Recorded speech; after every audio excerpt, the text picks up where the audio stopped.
Welcome to bird media. నేను మీ పవన్ కృష్ణమూర్తి. నిన్న 5 చాప్టర్లు చేసి ఇంక దాని మీద మాట్లాడకూడదు అనుకున్నానండి. కానీ ఏంటంటే మళ్ళీ దాన్నే తీసుకొచ్చి ఇంకా చిలవల పలవలు చేసి ఇంకా ఎక్కడికో తీసుకెళ్లాలన్నటువంటి ప్రయత్నం జరుగుతోంది.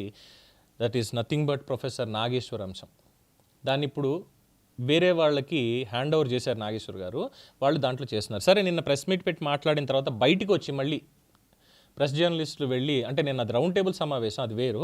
బయటకు వచ్చిన తర్వాత మైకుల ముందు మళ్ళీ మాట్లాడుతూ పాసం యాదగిరి అన్న అలాగే పృథ్వీరాజ్ అన్న ఇద్దరు మాట్లాడుతూ హెరిటేజ్ని ఇక్కడి నుంచి తరిమి కొట్టాలి, హెరిటేజ్ పాలన ఇక్కడ వాడడానికి లేదు, ఇక్కడ ఎవరు వాడద్దు, తెలంగాణ పౌర సమాజానికి మేము పిలుపునిస్తున్నాం, హెరిటేజ్ని బ్యాన్ చేయర్రి. ఇది వాళ్ళు చేసింది. వాళ్ళ ఆర్థిక మూలాల మీద కూడా దెబ్బ కొట్టాలి. చంద్రబాబు నాయుడుది ఆర్థిక మూలాల మీద దెబ్బ కొట్టాలి. గవర్నమెంట్ కేసు పెట్టలేదు. ఫస్ట్ థింగ్, గవర్నమెంట్ ఎటువంటి కేసు పెట్టలేదు. పెట్టిందల్లా కార్యకర్తలు పెట్టారు. ఇది చాలా క్లియర్గా ఏపీ పోలీసులు స్పష్టంగా క్లియర్ చేశారు. గవర్నమెంట్ కూడా చెప్పింది. పవన్ కళ్యాణ్ గారికి కూడా ఈ వార్త ఇలా జస్ట్ వెళ్ళింది ఏంటి, పోలీసులు అరెస్ట్ చేయడానికి వెళ్తున్నారు, కేసులు పెడుతున్నారు ఇది అన్న దగ్గర నేను వద్దని చెప్పాను అని అన్నారు. అన్యాపదేశంగా మాట్లాడారు. స్ట్రాంగ్గా ఎస్ ఇగో పోలీసులు బయలుదేరి వెళ్తుంటే నేను ఫోన్ చేసి వెనక్రమన్నాను. ఇది కూడా కాదు. ఎందుకు వచ్చింది ఆయన అంటే నాకు కూడా గౌరవం ఉంది, ఆయన వదిలేశారు కదా, ఎందుకు వచ్చిందన్న మాట మాట్లాడారు. అక్కడ అయిపోయింది. ఈ మధ్యలో అసలు చంద్రబాబు నాయుడును హెరిటేజ్ ఎందుకు వచ్చింది? సరే, హెరిటేజ్ని మూయించేస్తారు కదా, పోనీ దీనికి ఏమన్నా లెక్కలు చెప్పగలుగుతారా? వీళ్ళ కుటుంబాలు ఏం చేద్దామో చెప్పగలుగుతారా? Heritage Foods directly procure milk from the network of over 3 lakhs dairy farmers across multiple states, including Telangana. While the company does not disclose a Telangana specific farmer count, roughly half of their farmer partners are women with deep-rooted operations across major milk procuring villages in the state of Telangana. 50% అది కూడా మహిళలు heritage ఫుడ్స్కి పాలన supply చేస్తున్నారు చాలా సంతోషంగా, ఎటువంటి dispute లేకుండా. ఇందులో టోటల్ నెట్వర్క్ 3 లక్షలు అని చెప్పుకున్నాం కదా, దీంట్లో 45% approximately that they total farmer network are women with hundreds of women dairy farmer events hosted in towns like Shadnagar, Telangana. మరి వీళ్ళందరికీ ఏం న్యాయం చేస్తారు? రైతులు పొట్టగొడతారా? తెలంగాణలో మహిళలకి, తల్లులకి పాల వ్యాపారం చేసుకుంటూ మహిళా సాధికారతకి ఆలంబనగా నిలిచినటువంటి ఒక కంపెనీని పొట్టగొడతారా? దాన్ని తెలంగాణ తల్లుల పొట్టగొడతారా క్లోజ్ చేసి? ఏందన్నా ఇది? తప్పు కాదు.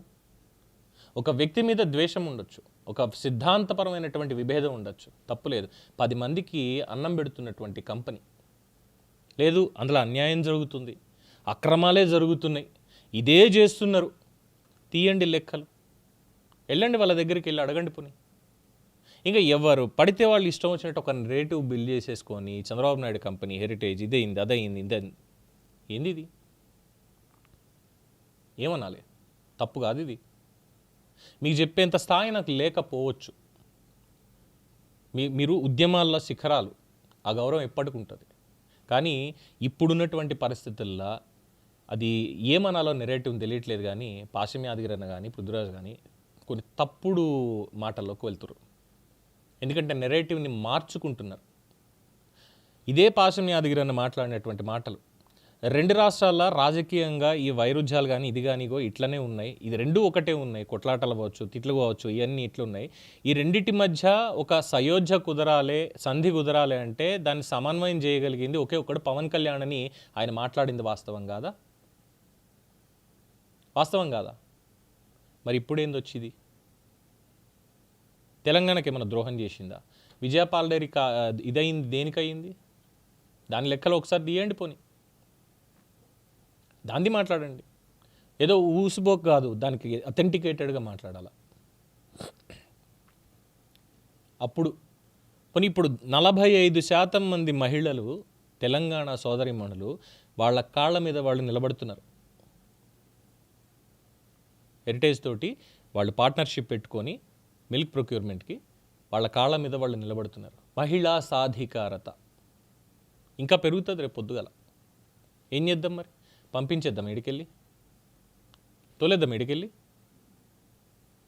కొత్తవాడు ఎవడని వస్తాడా పోని పెట్టనీకి? ఆ క్వాలిటీ స్టాండర్డ్స్ మెయింటైన్ చేయడానికి ఉన్నదేడా? మరి ఎందుకని రాలే? ఆలోచన ఉండాలి కదా. పెద్దలు కాస్త విజ్ఞతతో ఆలోచించుర్రే. అంతేగాని విద్వేషం ఇట్లా ఈ టైప్లా కావాల్సింది. ఇదే ప్రతి ఒక్కళ్ళు అంటారు. ఇప్పటిదాకా మంచిగా ఉన్న మనుషులు కూడా ఎందుక ఇట్లా మాట్లాడతారు అంటారు. ఏం చెప్పాలన్నా, బాధ అవుతుంది. అర్థం చేసుకోరు జరా. ఇంతకుమించి ఏం చెప్పడానికి లేదండి. 3 లక్షల మంది మహిళామణులు హెరిటేజ్ తోటి లింకప్ అయ్యి పాల వ్యాపారంలో చక్కగా ఉన్నారు. ఇప్పుడు దాన్ని కూలగొట్టేద్దాం అంటున్నారు. కూలగొట్టేద్దామా? మీ అభిప్రాయం తెలియచేయండి. చూస్తూనే ఉండండి ది బర్డ్ మీడియా.